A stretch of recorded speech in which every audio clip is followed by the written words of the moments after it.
What's up guys, welcome back to the Run with Jay channel. So in today's video we're going to be talking about the Garmin Forerunner 245 smartwatch. So this model replaced the previous Garmin 235, so we're going to go ahead and look at the differences and the improvements of this new watch. And we're also going to be in a quick tutorial to how to get started on using this watch and also to take advantage of some of the features. So if you guys are also in the market for a new watch, we'll see if this is the watch for you. So if you guys are new to this channel, welcome. Please hit that like and subscribe button as well as the bell for notifications, and let's get started.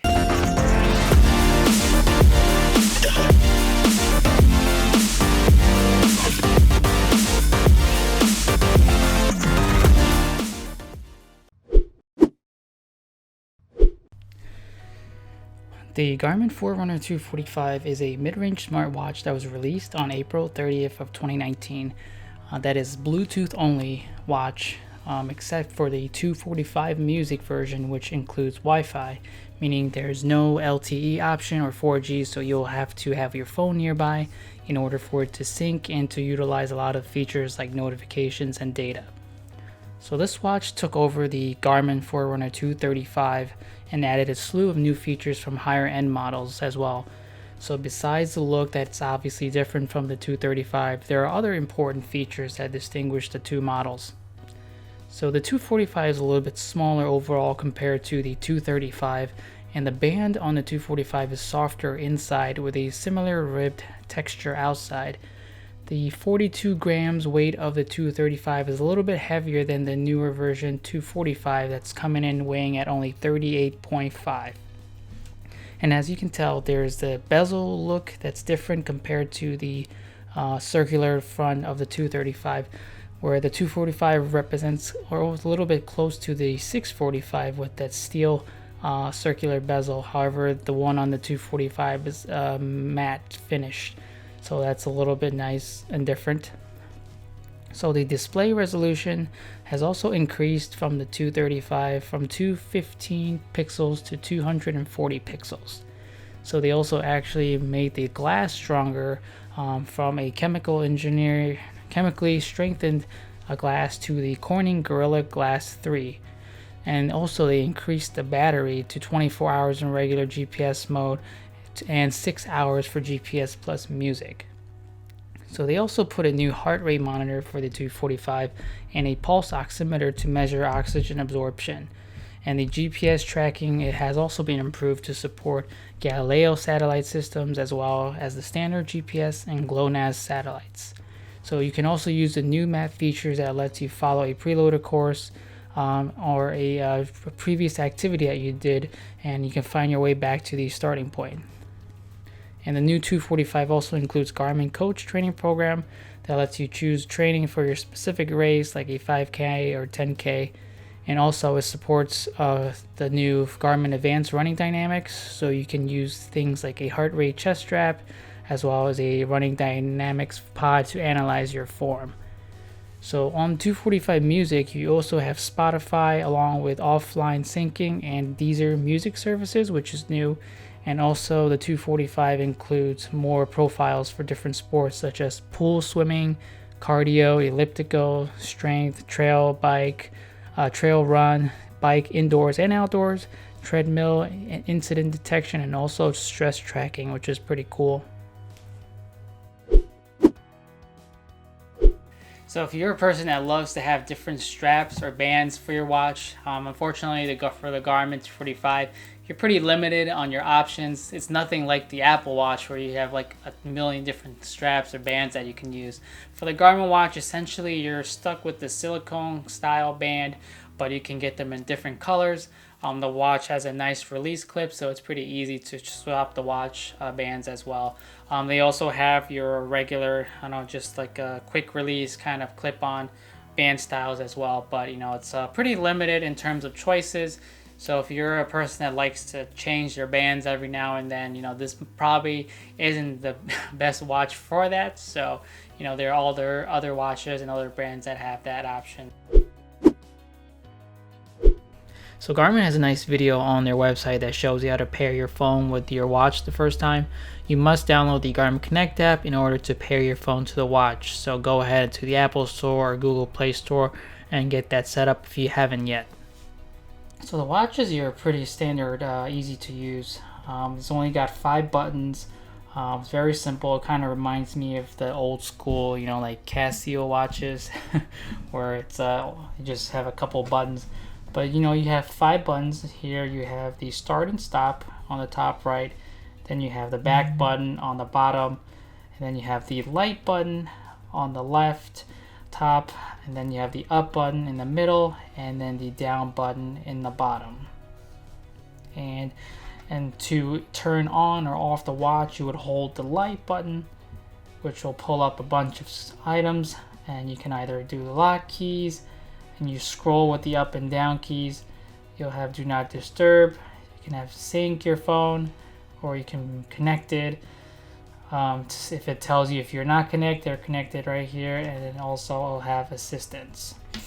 So you can also use it as a stopwatch or as a timer, or you use Find My Phone, or simply turn it off. So holding the light button on the top left will activate that for you. And then if you want to go back to any screen, you'll just hold back, and then it'll go back to your main default screen. And on the up button, when you press it, it'll scroll down through your widgets that you can set up and customize individually. So I have my heart rate. Here you can, if you have a Garmin coaching plan set up, which you can do on the phone on your app. So the Garmin coaching plan is basically you can set up on the phone, and if you have it all set up, it'll tell you what your next workout or a run should be. And then you have a last activity, so history, training status. All of this you can customize in the Garmin Connect app, which is nice, and it tells you a ton of information, more than you'll ever need. So I'm going to go back, hit back, and then the down button, it goes through your notifications. So and if you keep pressing, it goes through your music, also more widgets like your status, your activities, more information. So up and down will scroll through your widgets, but if you press it for the first time, it'll go through your notification will be first. Again, you can customize this later in the Garmin Connect app on your phone. So we'll just go through all the settings options real quick. So you would hold the up button to access the settings, and here you have watch face, alarm clock, history, activities and apps will show you your activities. The widgets is where you can customize all your widgets on your watch. Controls, where you can set your controls. And then watch face is where you can change data and how your watch face looks. And then wrist heart rate is where you can adjust your heart rate status for different sports. And sensors and accessories, so if you have any third-party accessories like a chest strap to carry your heart rate, you can set these up here, as well as your Bluetooth headphones. Here is your music screen, data where you can go into your music, customize playlists and all that. And here is where you link your phone, so if you want to make sure the syncs with your phone, you would go here. And then also here's Wi-Fi. So on the 245 music version, you can have Wi-Fi connected to sync your data as well. And audio prompts, where you adjust audio prompts for if you want your lap alerts or pace speed alerts and things like that. User profile, where you can set up your mail, your data, basically your profile. And then safety is where you can set incident detection warnings and assistance or emergency contacts in case you fall or you get hurt and someone finds you and they have no idea who you are. So this is nice to set up. And then you have your physiological metrics for like auto detection and the heart rate, things like that. Activity tracking, your map, navigation, and then your system settings, which is basically like language and time. To start a run, basically you would hit the start button in the main menu, and it will take you to the GPS screen. And here you can see on the side, the GPS will start to load, and once it's fully loaded, it will give you a green light saying GPS is ready, and then you can go ahead on your run in order to calculate your run more accurately. So if you wanted to change your sport, all you would have to do is hit the down button, and then you'll toggle through all the different sports that's available, and you will hit the start, and it will change the profile for you.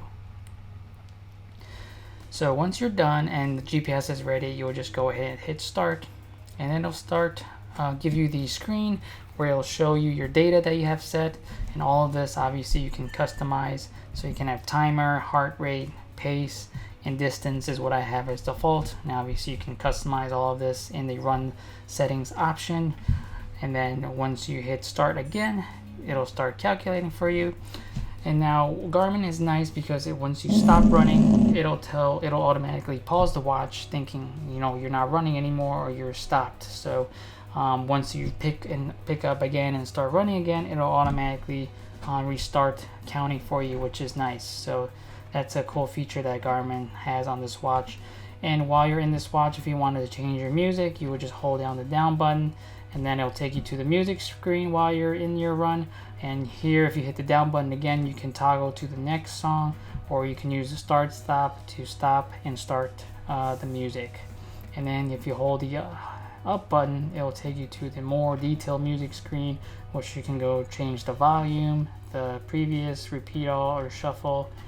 Personally, I don't like having to go through all these screens just to change my volume, so I wish Garmin for their next update maybe have a shortcut or some dial on the side to change the volume instead of having to press all these buttons while I'm in the middle of a run.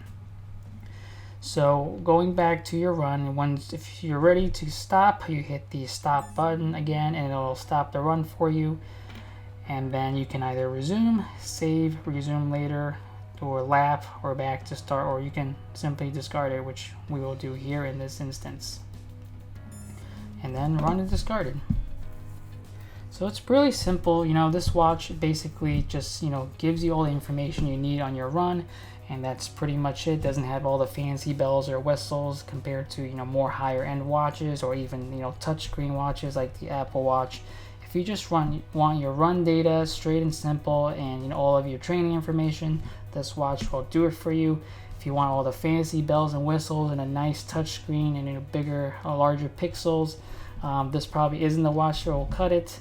So, I came from an Apple Watch, and I thought that I needed a watch that has all the bells and whistles. But I kind of like it now that I'm back to being so simple, going back to simplicity. It's nice on a run that all I need to do is just focus on my run and not all the notifications and widgets and things that keep popping up on my all previous watches. So obviously this watch has tons of features, and we could sit here hours to go through every little thing, but I showed you the basics that you would need to just get started and start running. And once you finish a run and you have this watch sync with things like Strava or Nike Run app, it should automatically upload the run to those applications. So overall, great watch, nice and simple, very simplistic, which I like. And I purchased this watch basically for running only. I didn't really use this to get notifications about messages, emails, or things like that. That would be better suited for a more like an LTE watch, or maybe an Apple Watch that I used to have. So I want a watch that just tells me running data, and basically that's it, and it does that very well. So I'm very happy with this watch. So overall, what is my take on this watch? I've had this watch for almost half a year now. I definitely like it.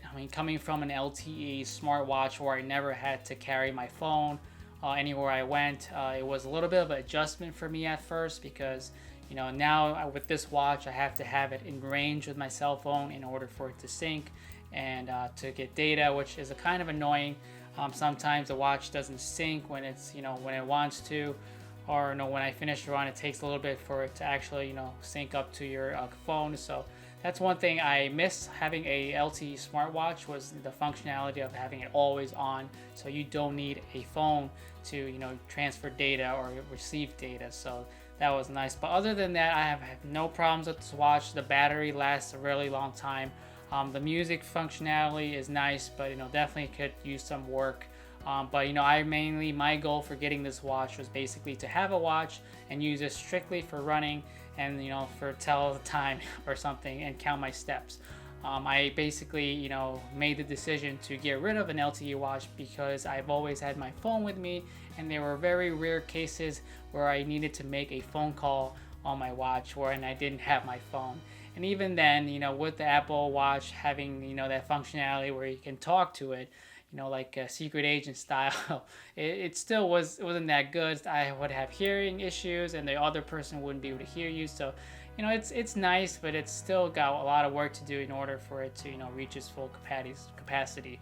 So, you know, I like this watch. It does what it needs. It's a, you know, it's a mid-range watch. Doesn't have touchscreen or anything. It's got the physical buttons, and it's kind of refreshing, you know, having to go back to the actual buttons compared to touchscreen.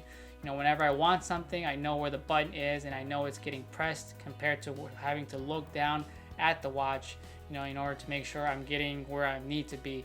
So that's nice. And I just like how simple it is. You know, if you're a person that wants tons of, you know, features and things like that on a smartwatch, you're probably not gonna, you know, get it much from this.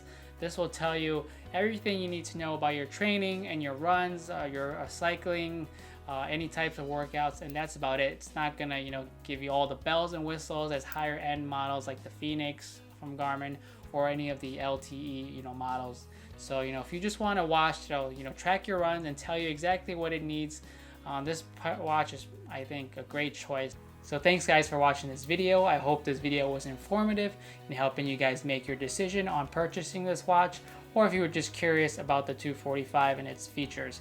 If you have any other questions, comments, or feedback, please feel free to leave them down below. I hope you guys all stay safe out there, and I'll see you guys on the next run.